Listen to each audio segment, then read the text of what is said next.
happy to welcome Mel Venner to the Glasshouse Podcast. So I'm going to read what is said on her LinkedIn. There's a lot. So it's chartered CIPD, and she is the director in Instinct Performance. Did I make a hames of that, Mel? Was that okay? That's it. Thank you so much for having me, Siobhan. That's it. That's me. Just Mel. That's you. That's it. Just Mel. Yeah. It sounds like a sitcom. So tell me what the chartered CIPD stands for. So that means that I'm a chartered member of the CIPD, and the CIPD is the Chartered Institute of Personnel and Development. So they deal with HR qualifications, learning and development qualifications, organizational development. So you know what you're talking about, is what you're telling me. The letters would suggest so. No, I do. I geek out about this stuff. So anything to do with people development or organizations and performance, like, that's my jam. I love it. And so I mentioned that you are the director of Instinct Performance. Tell people a little bit about that.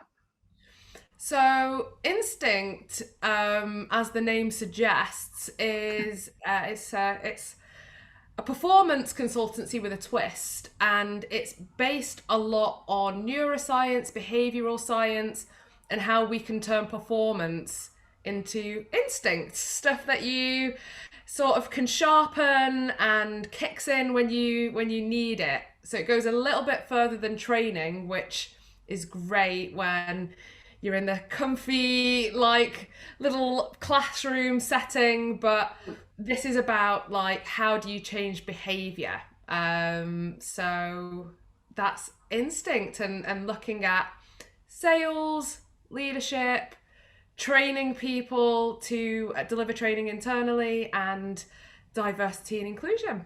Yeah, we spoke about it the other day, I suppose, for full disclosure. So myself and Mel had an initial call, and it was nearly longer than this podcast is going to be because we just got totally nerded out on everything. But I wanted to ask you something. So the way I try and run the Glasshouse is I try and have people who know more than me. So I'm going to ask questions that I know people who are listening are going to ask, okay? And a lot of the people that I would coach or train have things like imposter syndrome, where they don't know that they're going to, if they're going to be able to take on a leadership role. So let me ask you this, because you have the CIPD. Can anyone train to be a leader, or can they develop the skills to be a leader, or do you have to be born with it? No, you can absolutely train to be a leader. So everyone has strengths and weaknesses. Mm-hmm. So I basically developed, it was like a matrix to help people think about the different kinds of leader. And there are people who are very good at relationships, and there are people who are very good with, like, the stats and the numbers. And there are people who are really good at thinking longer term about implications, and there are people who are like, what's happening right now? So everyone's good at some aspect of leadership.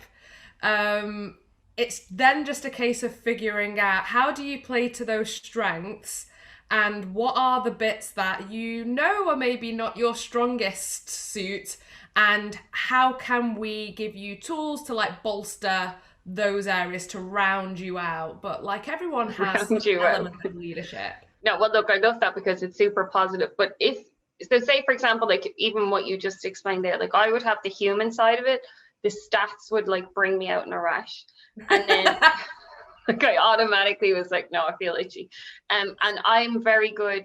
I read a book the other day on, like, Ignite and, you know, all of this, like, with ideas and innovation or something. But it's like, it's the investigation part, like, you know, getting into the details, which would just, like, drive me insane. So I would be good with the relationship part and shorter term goals. So I'll be like, yeah, let's do this, blah, blah, blah. But if something is, like, longer term, I have a tendency, I'm working on it, but to lose interest, you know, because I need that, like, instant results. Like, in that, you know, do you ever see that test that they do with children, if they're going to eat the marshmallow? Oh yeah, I would be gone.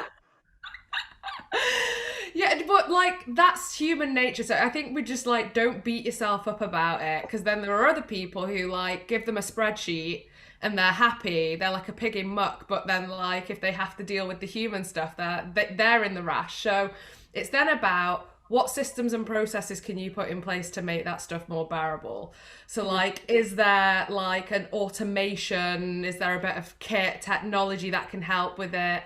Is there something we can do in terms of understanding how you learn, so that maybe it's all happening like a little bit at a time, or do you need to block time out? So it is about systems and processes to like almost like give you what you don't have naturally, to like complement where your strengths lie, because let's be honest, no one likes doing things that they're not very good at. And like if you force yourself to do it all of the time, then you're miserable.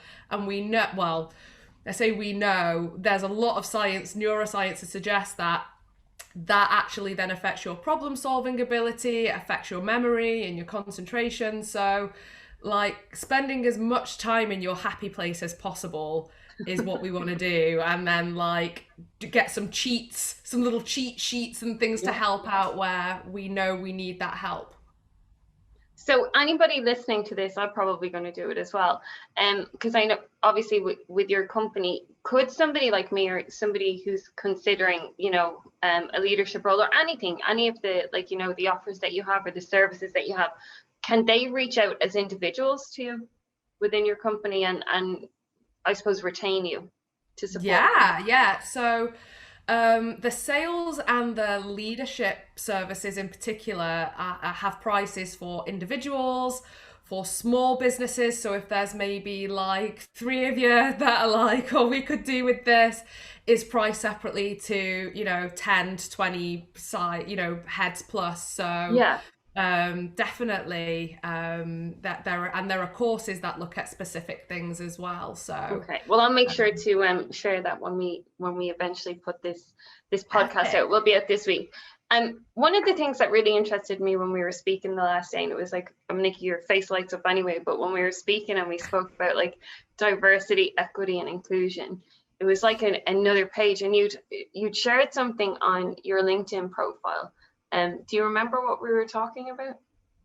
It was about taking the emotional out of conversations.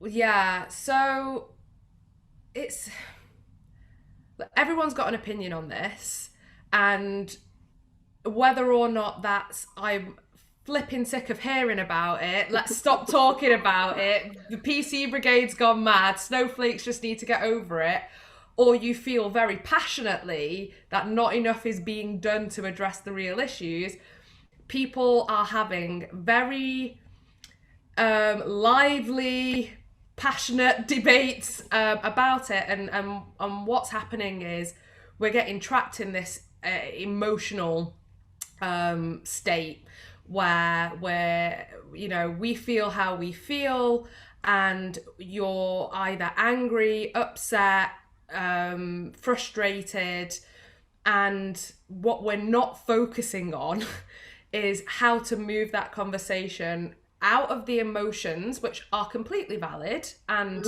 just make sense, but we're not then moving that conversation into a rational, logical, solution based state where we can actually hear what the other person is saying and move the needle. And it's really frustrating. The D&I side of my business was not something that I intended on moving into, but I felt compelled because I could just see the holes in the discussion that's happening at the moment, where I can see we're not talking about the things that we should actually be talking about, and we're not approaching it in the way that I know influences behavior. That's my thing, remember, is about like behavioral science and stuff. So I'm like, we're never gonna get people on board if people feel forced to have this conversation in a particular way. So yeah, that's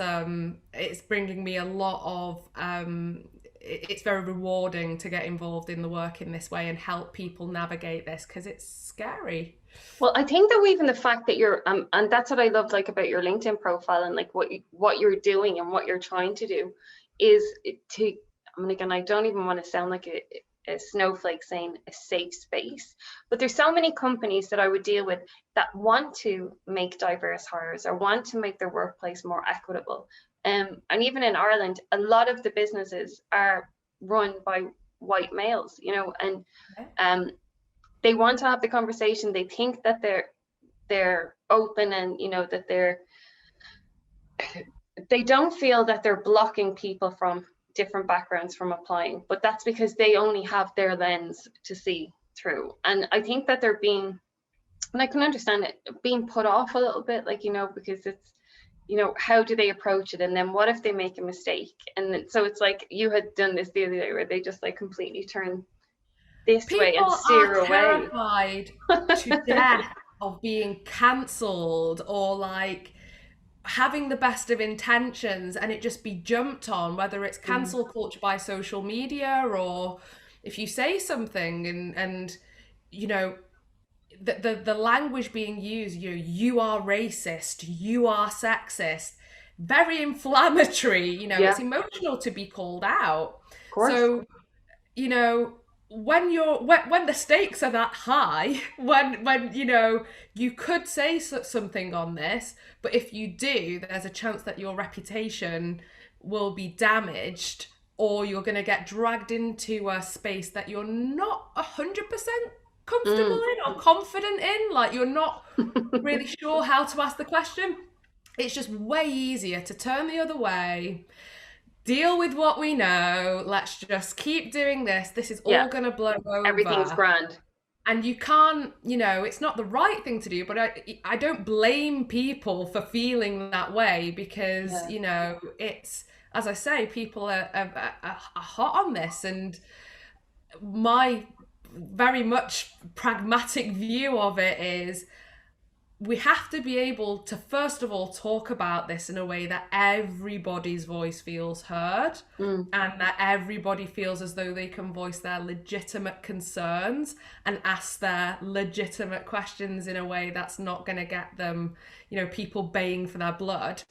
Like, we have to start there, because if we're not being honest with each other and ourselves, or we're being super guarded, or there are things that we can't actually talk about and are taboo, and let's just keep it to these safe, you know, things over here, again, it's paying lip service. We're not doing the work that needs to be done. So what we have to remember is we've got to bring people on this journey, and that means, you know, people are rightly so terrified of getting this wrong, and sometimes it's easier to do nothing than to risk doing the wrong thing. And so what would you say then to, because I know that it's hard enough to have these conversations like in your family, you know, or with your friends. I mean, like I was saying to you, I'm Irish Algerian, and I would hear someone, they would feel more comfortable maybe saying a racist joke or something like that was not PC. It was a racist joke, but you couldn't even say that was a racist joke, because then they'd get their back up. And so it was harder having those conversations even in a social setting. So then when it comes into the workplace, one, I want to ask you, what do you think of leadership, and I mean leadership by, you know, the C-suite and the decision makers? What do you think that their role is in this? So I think, first of all, it's education, because like you said before, privilege is blind, and privilege became like a hot word. Like, heaven forbid you get accused of having any level of privilege. Like, if you don't know how hard I've had it, what privilege have I got? So I'm careful around this word, but privilege is blind in that for all of the you know, struggles and challenges you have, unless you have a lived experience, you don't really have an understanding. So education has to be there for leaders to understand and appreciate the scope of what we're actually talking about. And what we're talking about essentially isn't about protected characteristics even. It's not about race or gender or, you know, sexual orientation. It's about how do you create a really inclusive environment which has elements of psychological safety. People feel comfortable bringing their whole authentic selves to work. People are able to challenge people's ideas if they think they've got a better one, or to call people out for things and hold people accountable. That's just like a healthy.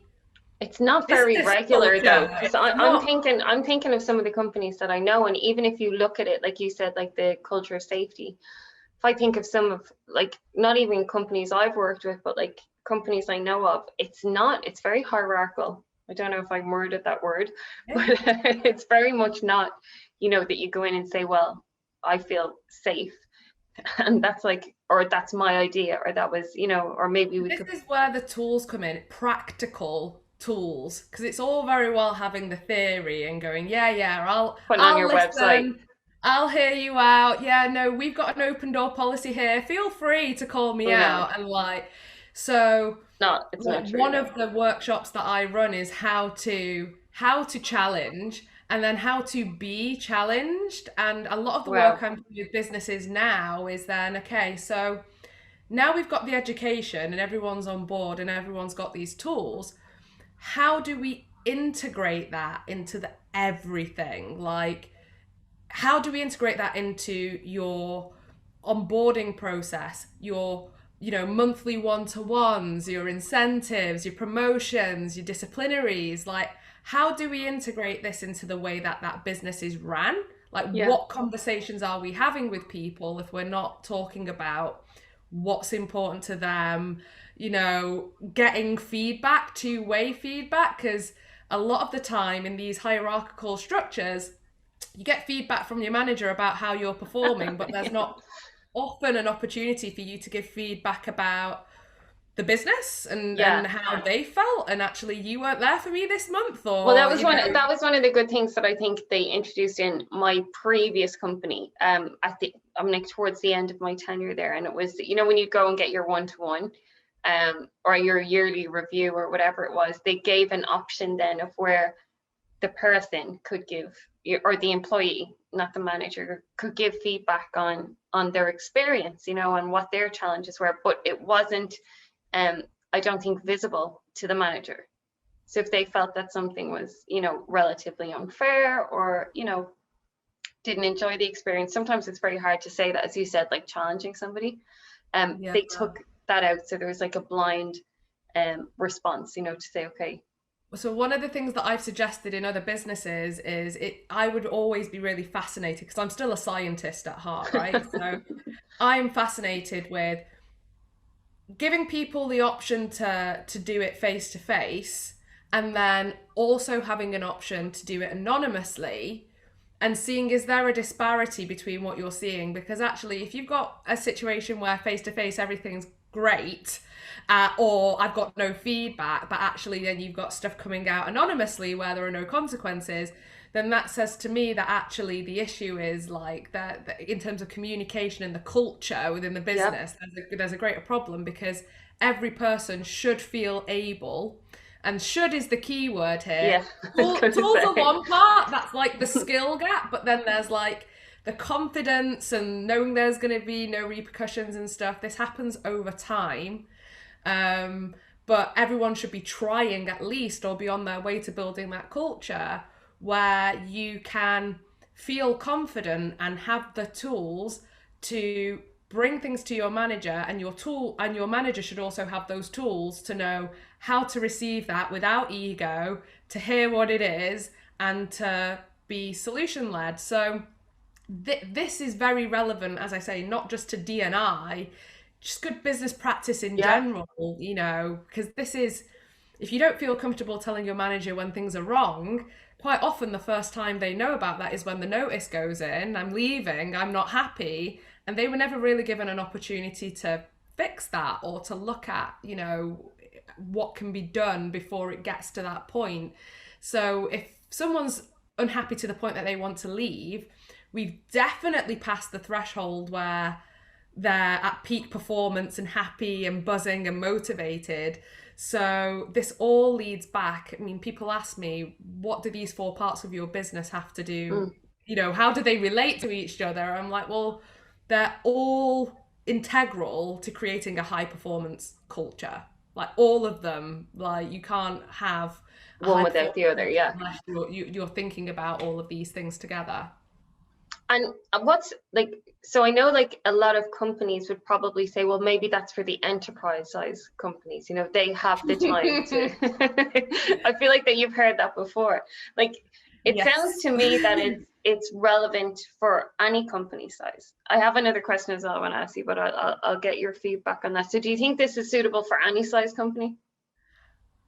Any size company, but I would say in particular, probably even more so if you're starting out and you're a scale-up business, getting this stuff right from the off and baking that into your framework that you're going to be building on and scaling out is massive, because there's going to become a point in your business where you can't touch everything all of the time.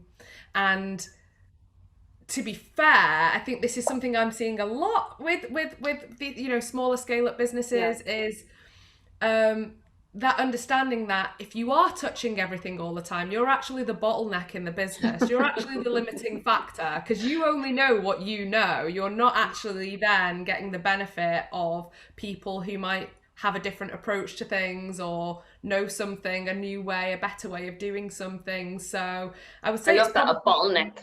More important at that stage, because the impact that you have in a smaller business like is seismic. You know, it really does. You can feel the impact of it pretty much straight away because of the size of the business. So I hear that all of the time. When we get bigger, that's gonna, be a problem. But I'm thinking about, that's an extremely short-sighted view, and I think having these structures and having these things, having the tools to be able to talk to your staff in a way where they feel like they can open up about mental health, they can talk about the things that are important to them outside of work. If people don't see the straight line between that and like a high growth business, part of your strategy, really. Yeah, exactly. It should be. Yeah. And so I was going to ask you this question as well, but I have to be careful how I word it. So, okay. Oh dear. No, it's not. I just don't want to be tripping over it. But a lot of people say that the culture of the company comes from the top, right? So it comes from the founder, the CEO, what have you. That's really the culture, and they create the culture. But you've also heard the quote that people don't leave jobs, they leave managers. So I know people who've bought into the CEOs of the companies, and this is where you're saying that like if they have their hands on everything, eventually a CEO is going to have to release. As you said, like the bottleneck or like trying to control every side of it. What do you do then when you have the line managers or the managers that, even though there might be a process of, trying to create a psychologically safe place and, taking the ego out of it and learn, if they do all of these things, then what happens if you have like line managers or heads of department that just are, I don't want to say, well, let's just say they're old school, that they're just not buying into it? Because really the culture that an employee feels is the person that they're sitting beside. So like I could buy into the CEO or the CFO all I like, but if I'm sitting beside this like lunatic who's like angry all the time. Yeah, exactly. Does That's that reflect my energy. Your reality? Yeah. Does that reflect your day-to-day reality? So people who say that the culture comes from the top, it can be driven by the top. It can be influenced by the top. There can be input from the top. But are you honestly telling me that if the 5 people that I speak to most in the business are my manager and my 4 teammates who are all the same level as me, and they're hideous, they exclude me and they have, banter and stuff like that, are you honestly telling me that those 4 people who are the same level as me aren't eroding the culture? Like, what people get confused, people think culture is this like brand and marketing exercise that you can put onto your website in this really like swish way, and there's your culture. Your culture is the day-to-day actions of everybody. So it doesn't matter whether you're a trainee, you are contributing to the culture. And for me, the things that make or break a culture aren't the big events. It's the little things that Like the happen microaggression. under the radar. So if you think about things that make a culture, people might have, big fancy AGM or, the big company holidays and stuff, that's great. But like in terms of, whether it's coffees for everyone or, breakfast buddies on a Friday, or like the WhatsApp message from your boss on the weekend because they knew that you were moving house to say that they hope everything goes well today. Like that WhatsApp message actually is probably more indicative of the culture. And on the flip side, something I talk a lot about is, one person getting punched in the face, and getting disciplined, in work does not a culture make. But, the locker room humor, or the person who consistently no shows to work or comes in still drunk or hungover, or, the people that seem to get away with murder, that low level, oh, it's fine, it's just him, it's just her, don't worry about it. It's that stuff that's likely to erode away a culture much faster than, one big massive event. So it's just paying attention to, like, what are the little bits of litter, if you like, that are like cluttering up your culture, that actually one of them on their own is fine, but collectively, like, are obscuring and are in the way of the stuff that you're actually trying to do. And when you reframe it like that, like, it's not what you say, it is in your actions. You can't just say, I am an open-minded manager, you can tell me anything. I need to show you that. I need to show you that, it's safe to talk about certain things at work. I need to show you it's okay to fail. I need to encourage you to do that. I need to be in the trenches with you. So it's those sort of money can't buy, policy can't mandate things about people that make the culture. And you can have, like I say, not to take away from CEOs or people, directors that will be coming for my head, you absolutely can have frameworks, guidelines, processes. You can workshop this stuff, but ultimately it has to be executed by every single person who's in contact with your staff. Has to be. So with that, because that's a lot, and I'm sure the CEOs won't be coming for your head, because I do think that, no, because I think it means everybody has to have a level of accountability in it. And one thing I would say to candidates or job seekers, or even clients when I'm talking to them, it's like I don't want to just know what the job is or what the CV is. I want to know how they did the job, and not like just the skills or their duties that they're assigned, but like, how are they as a colleague? Were they disrespectful to the cleaning lady, but then really nice to the CEO, or whatever it would be? Like, I try and get like an insight like that. But if you're talking about these people who are littering in the sense of culture, okay, how do you hire for people that aren't like that that want to build a great company culture? Like, how do you do that, keeping DEI in the back of your mind? So behavioral interviewing is so important. It's not just about whether this person can come in and do the job. And when I think about ED&I always say, don't just hire for experience. Like, don't, like, 100%. People get blinded by, this person's done this before, so they'll be able to do it here. And it's like, well, don't hire for experience. What does this person actually be able to do, and hire for that? Because this new, view might actually shake things up. Me coming from neuroscience instead of HR meant that I could look at training and go, why are we doing this? So behavioral interviewing and understanding, this is why culture is so important in terms of actions, because it's, what does that look like? If part of your culture is that you are, you hear this, work hard, play hard, cool. What does that look like? And how would that be evidenced? And then really trying to find out from people, if you ask them, would you be nice to the cleaning lady? They'll go, yeah, I love the cleaning lady. So it's really giving them scenarios and situations, asking them for examples, and to a certain extent, you can do some situational interviewing as well, where, you know, they haven't got time to rehearse. You're actually seeing how they respond under pressure and their problem solving live.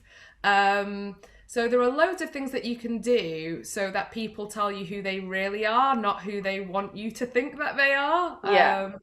And that's often missed, because I think especially in recruitment, but in businesses in general, they go, well, this person can do the job and I really like them because we support the same football team, or we spoke about that.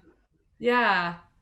So what would you do? Because we had spoken about it obviously in a previous call, but in like, so if you highlight, okay, doing the behavioral like type questions, so you get like more of a full picture of who the person is. What do you think about having, I'm a believer in this, but I would like your opinion, in having standardized questions. So it's not, you know, someone just like an interviewer goes in and is interviewing you and they have like a completely different conversation with you than they do with the next person or the next person. Do you believe that you should have pre-prepared questions for each stages of the interview process?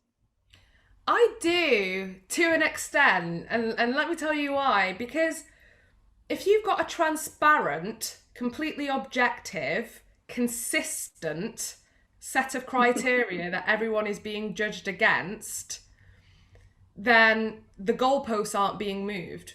There's no opportunity for the unconscious biases to come in, where actually we didn't really drill down into that, but it's okay because we got sidetracked talking about the stuff that we want to talk about.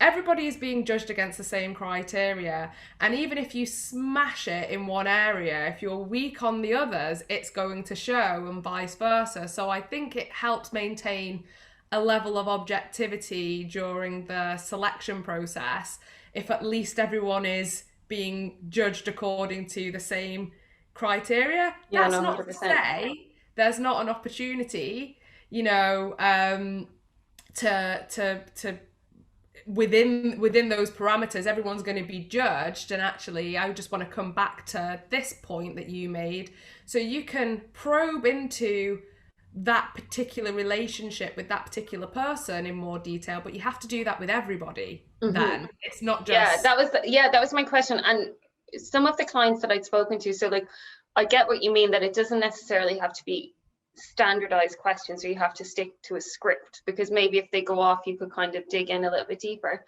But in relation to, then some clients have said to me, well, how do we get like the right cultural fit? And at that point I launched myself through the window. No, so they're saying like how do we get the right cultural fit? And my point is that you can still incorporate and pre-prepare, like as you said, that you want to drill down that it's like a work hard, play hard. How do we measure that, right? So you measure that then in your question. My question to that would be, I would answer that question with a question. What do you mean by cultural fit? Yeah. What is the culture? Because if you can't tell me what the culture is and how that's evidenced and what that looks like, you know, again, you hear lots of people go, well, we need someone who's really resilient. You know, we're resilient. Because we're going to beat you up day in, day out. What does that actually look like? You're not going to know that. So if you're really not careful with culture fit, and culture fit is of course still important, of course it is. Yeah. Of course it is. But if we're not clear on what we're talking about when we talk about culture fit, it can very easily become a cover for something else. And I think it's really, when you're talking about culture fit, if you're not 100% sure of what it is that what you mean, you end up with, and every recruiter knows this feedback, I can't quite put my finger on it, they're just not right, or there was another candidate that they felt was better suited. No. My feedback for all recruiters is that you should be able to provide evidence of incapability to every single candidate that doesn't get the job. So that's something that they didn't say, something that they didn't give enough detail on, something that they did. Ideally, you want at least 3 examples of those to show a pattern.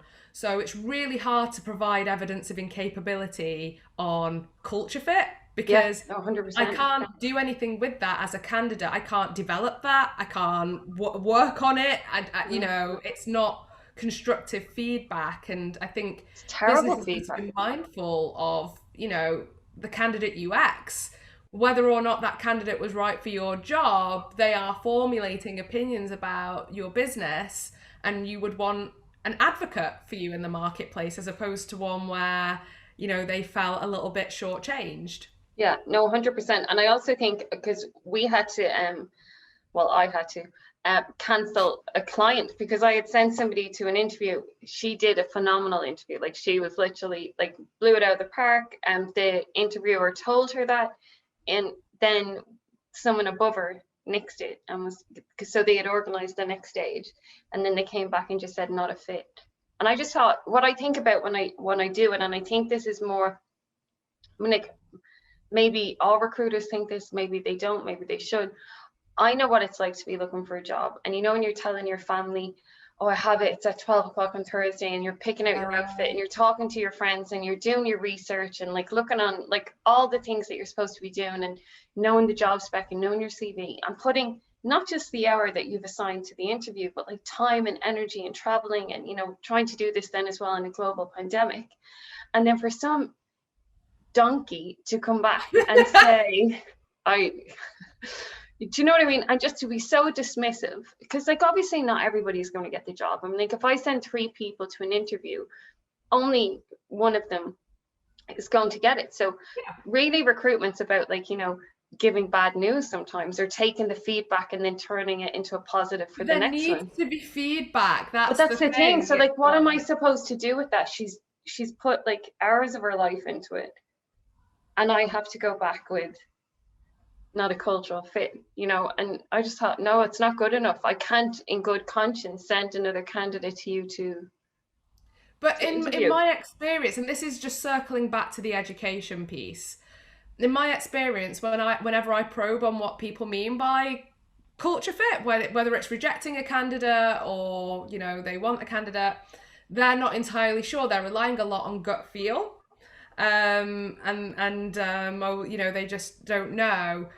Or they do know, but to say it out loud sounds really bad, and it's just, you know, I can't actually say that, so it's just culture fit, and that's what it is, and it's a justifiable reason, and it is, but you do need to provide explanation. And I think some of the things that I talk about in the education piece is having a devil's advocate within the recruitment process. So whether or not you want to reject someone or you want to progress them, having someone who challenges that decision and goes, well, why do you think that? Like, literally, you have to justify it internally to me why you've arrived at that decision, just to sanity check it. And, you know, you can tell, and I've done this in businesses before, where you can tell when a manager's really fighting and I'm going, I don't believe you. I think you want to hire her because you think she's pretty. No, she's got this. And I'm like, let them sell it. Yeah, exactly. Yeah. You can tell. And you can tell the times where they go, oh, actually, like maybe you're right. You're actually, I don't know why I think it. And it might maybe they're under pressure to hire as well. So it might just be that you need to maybe have another phone call because I'm asking you questions you don't know the answer to. So maybe you've kind of thought you had everything you needed to make a decision, and you don't actually have all the information. And Mel has just gone and poked holes in all of it. And then also, I mean, like, I think it's important to touch on, and you had mentioned it earlier, that like, okay, there's cultural fit, which is fine, but in the behavioral questions, if you are looking at the job spec and the hire that you want, and we had spoken about this before, that you can put questions in relation to the attributes that the person needs. So whether it's like, you know, the growth mindset, and like, would you agree with that? Totally, absolutely. There are certain things that are just going to really help. Like you say, that the growth mindset is indicative of how that person will be managed, how they will, you know, what kind of how they're going to respond to development and training within the business and feedback. Are they going to take it on board, or are they going to come in and go, this is how I've done it for 5 years, leave me alone? Which again is in some instances is fine if that's what you're looking for. But I think defining this criteria, and then like step 1 is, what is the criteria, right? Step 2 is, how are we going to assess that in a way that's fair, that we can actually evidence and provide a good level of feedback. Like, we will know at the end of this process if this person is right. And like, if you're going in just going, oh, well, I'll know when I see them. What does that even mean? We've kind of fallen at the first hurdle. And going back to my point about being the bottleneck, let's say you are the CEO and you're just great, and actually you do pick winners, you do know them when you see them. Excellent. How are you gonna quality control that across all of your business? Like, my version of a 10 out of 10 is maybe not the same as yours, is maybe not the same as the next person. So how are we going to standardize, create a culture? You know, we've talked a lot about culture, but like, if we can't even agree on what good looks like, then we're going to have wild variation within our business, not just in terms of the performance and the capabilities, but in terms of what is acceptable, what's appropriate, and what it is to be part of your organization. So we've got to be really clear from the off, like, set your stall out. This is what good looks like, and this is what we're after. I love it. I feel like I should be taking notes all the way through this. One of the things that I wanted, what I would do when I'm hiring, I always try and look at like because I believe in diversity of thought as well. And I'd love your opinion on this. Like, I always try and look at it from the perspective, or encourage my clients to look at it. Like, what can this person bring you? Like, if you look at it as, you know, a kaleidoscope, and like, you know, it's looking out onto business and things. I feel like that if you hire, not just for diversity, but if you get like somebody from a different background, a different socioeconomic background, whatever, they're going to see things that you may not have seen. Like, is that something you would encourage companies to do? I absolutely would. I saw something, it was at the CIPD conference a couple of years ago, and it stuck with me. I wish I could remember who the talk was, because I would credit it, because it really stuck with me. And it was basically this concept that your job as a leader is to create a 10 out of 10 team. There's no such thing as a 10 out of 10 person. So let's say that the most a person can be is 8 out of 10, 7 out of 10. If all you do is hire your 8 out of 10 and go, yeah, that's the best a person can be, we've got the best people, you'll only ever be an 8 out of 10 team. So even if you took a 6 out of 10, but it was a completely different skill set, because those, you know, those 2 points that they've dropped between the 6 and an 8 was building something that just wasn't even on our radar. Bringing that person into the team strengthens it, because they're going to bring expertise that the 8s don't have. The 8s are going to upskill the 6, and then before you know it, you're stronger. And I was just like, why are we not thinking like this? Yeah. We should all be thinking who is not at the table, and not in a tokenistic, we need a Noah's Ark list of every single possible characteristic. But in terms of things like your worldview, you know, I went to a meetup recently, and it was women in business, and they were like, look how diverse we are. And I'm like, what? Like, every person here has a degree, we've all got internet connection, like my nana would feel lost on this. Like, we are not diverse. And it goes back to that privilege is blind thing that we were talking about earlier on. And this is why I hate thinking about it in a box ticking way, because it's bigger than race, it's bigger than gender, we just need a people-centered approach where we think about, okay, so what strengths do we have, and like, let's think about how do we make this business stronger. I love it. I love that, because I've actually had that conversation as well before.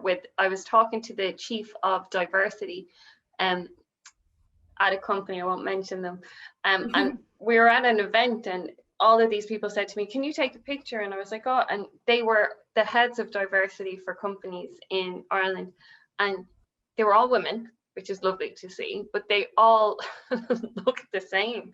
And I just thought, like, are you really going to put like the label on LinkedIn and like it's, you know, every blonde? That's it. I looked around this room, and there was like 7 people called Claire with like blonde hair and stuff. And again, don't come for me, Claire's. I've nothing against Claire's or people. We're glad you were there. But we just need to, as I say, rather than sticking your claim on, this is the diversity that I care about, actually, if we just focus on building a more inclusive business, which focuses less on, you know, and I agree, people quotas and things. Yeah, people are terrified. Just a note on quotas. People are genuinely worried that, this is going to be the death of meritocracy.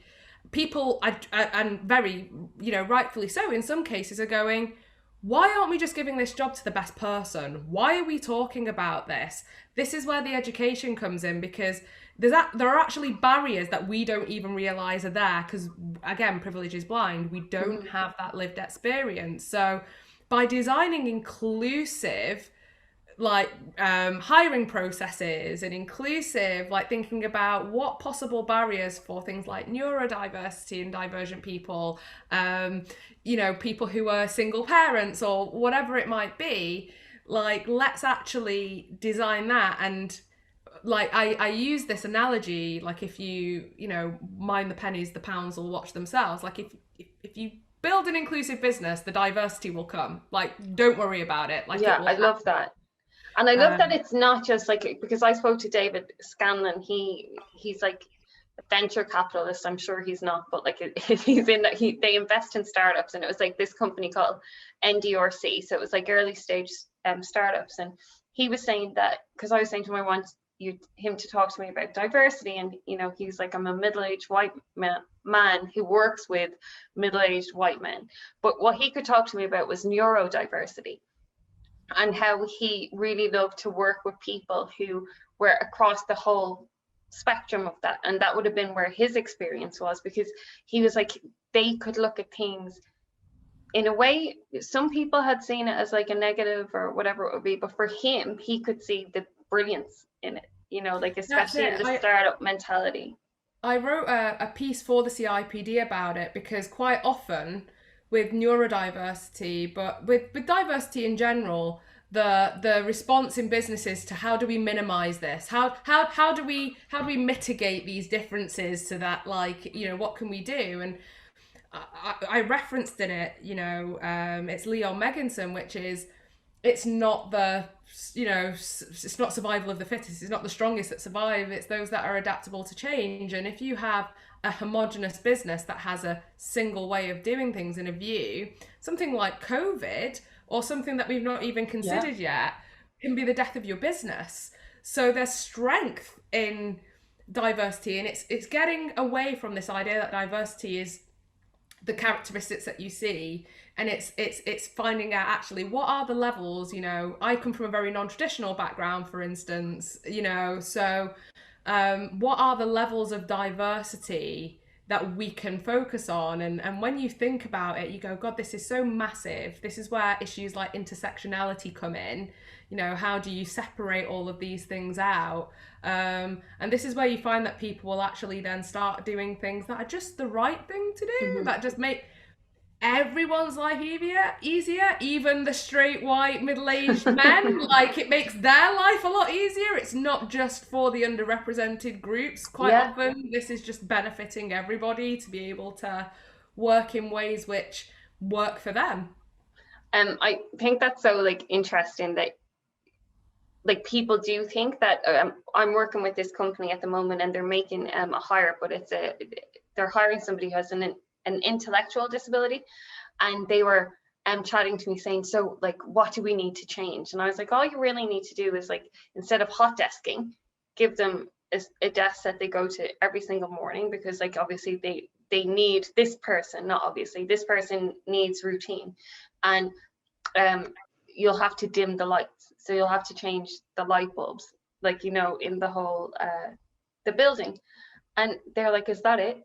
I'm like, yeah, that's and I remember working in a previous company, and they had these really glary lights, and if you had come in and told me that they were going to lower the wattage, I would have paid for it myself. This is only going to benefit everybody who works there, and because you have the glare from your screen and all of this good stuff. And that was it. And the company thought they were willing to go further, of course, but for them, they were like, is that it? That's the reasonable accommodations, and we get this amazing person. And I'm like, that's it. Yeah. That's one of the things that I talk to businesses about, is if you build this into your job spec processes, into your candidate registration processes, and actually ask these questions, it goes back to this being seen as this really big scary topic that we're not allowed to talk about and don't ask because are we allowed to say that? Yeah. Like, you know, this thing. But we're there's a lot more in common than you think. And as I say, you know, I really feel, not least because, you know, my lens into the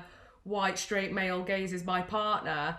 And you know, I completely get this feeling that is going around at the moment, which is, you know, I feel like I should be doing loads and there's more to do, but I'm terrified of doing or asking, Yeah. or, you know, you don't want to patronize somebody by assuming they need help if they don't need help. And so just having conversations about this and sharing, like visibility, Yeah. people who then go, oh, I get it now, you know. Yeah, it's a different perspective. Like, and what you were saying there about the poor white cisgender males. I was talking to my uncle the last day we went for a walk, and we were talking about the lady who had been killed in, is it Brixton? Near Yeah, Brixton? Yeah, and Sarah Everard, was it? Sarah Everard, yeah. Yeah, and my uncle was saying that one night he had seen a girl walking down the road, and there was two guys. He was out for his walk, I think, and no, he was in his car and he saw two guys like walking on the other side of the street. And then when they saw her, they walked over to walk behind her, right? So he knew, like, obviously, you know, like in his gut.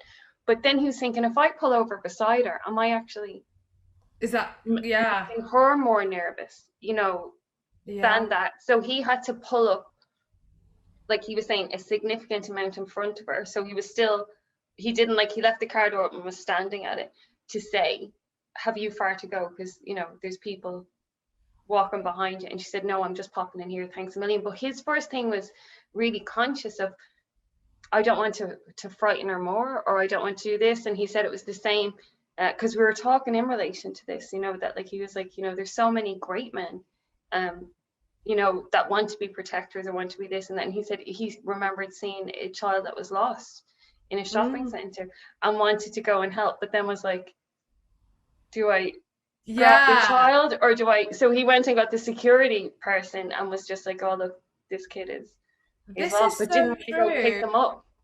And we need to talk about this more, because it can feel probably sometimes that you can't do right for doing wrong. I remember my partner telling me when he was working at bank in tech, I will not name the bank, but he was working you know, within their tech team on apps, and there was an unbelievably talented female developer who was just getting overlooked for opportunities. So he was like, I'm going to advocate. I've seen this. So I use my voice and my privilege, and I'm going to advocate on their behalf, and I'm going to speak up and stuff. The next thing, there were rumours of like, oh, you're just trying to sleep with her. And he's like, that's not ridiculous, yeah. And then she got a little bit upset because she's like, you know, I don't need you to fight my battles, actually. Like, you know, and why do you feel you don't advocate for anybody else? And so he then tried to explain it's because he believed in her, but then it turned into this big thing. And it's one of the reasons he's part of a lot of women in tech groups, just because from his perspective, he's like, I want to pick people's brains and hear their thoughts and ideas. And I know he knows he's not a woman in tech, but he is like, this is not your problem, and I want to learn about it. And fair play to him, because I know lots of people go, you know, well, I don't know what I'm going to add to this by getting involved. And I think sometimes there are obviously factors that are internal limiting factors, but there are things that can, like we were talking about before with diversity and inclusion, just giving people the confidence to know, you know, what do I do and how do I go about this in the right way? Because, you know, I saw one of the things that I thought was incredibly unfair was one of the things I saw during like Black Lives Matter was, you know, silence is violence and, you know, you're like complicit. And I thought, oh, that's a great little sound bite. But actually, in my experience, silence and inaction don't come from people condoning, or not caring. If someone's on a bus getting racially abused, I don't think the people who are sat in silence are like, yeah, good. They're sort of sat there mortified, and just, in my experience, that inaction comes from a lack of confidence or paralysis almost as well, because it's a violent act. About like what are the repercussions going to be for me? How is this person going to take it? Are they going to kick off? All of those things. So I think it's unfair to expect everyone to be, the hero, without actually, we have to, again, listen to and appreciate that. That's a really scary thing to be doing. And if no one's actually ever been given those tools, we can all say in the comfort of our living rooms, oh, I'd have done this and I'd have said that. But the reality would you though? There's medical students, for example. So the medical schools that just do all of the theory up front and then all of the clinical experience at the end have a far higher dropout in that first year post qualification, because they know the theory, but when you're in A&E on a Saturday night or New Year's Eve and there's blood and everyone's shouting at you and it's overwhelming, they go, I can't deal with this. Like the emotion, it's busy, but when you live those shifts day in, day out, like you can't pretend that you're not feeling what you're feeling. So going back to sort of the behavioural science again, it's understanding that actually those feelings are there to keep us safe. I'm not saying they're right or they're wrong, but they're valid. So how do we get to a point where people can feel a little bit more confident in those situations?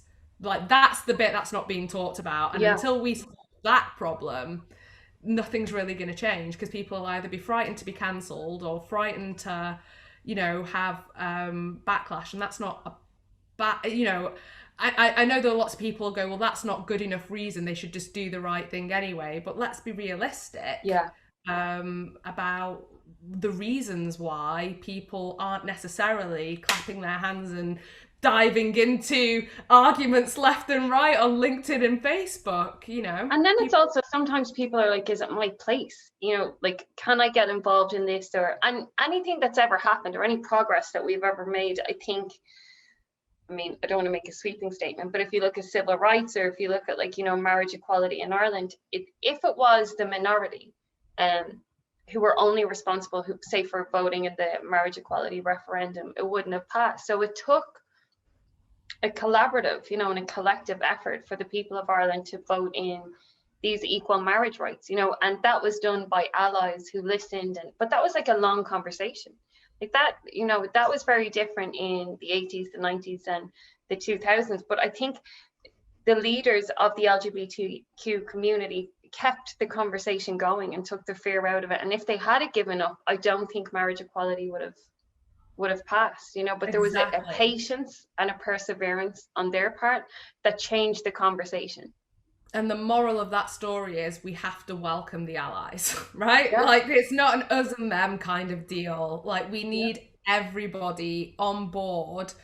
And so, like I say, I get the emotions, they're valid, but we've got to make this so that everybody feels as though they can be part of it, that they are welcome, that we need as many people as possible involved in the conversation, so that it feels more natural and safe, and that there are people who, we've talked about representation matters. It really does. Representation matters on the other side as well, so that there are people like you who are going, are you scared? Yeah, I'm scared. Does this happen to you? Yeah, I feel this way as well. Like, it's important.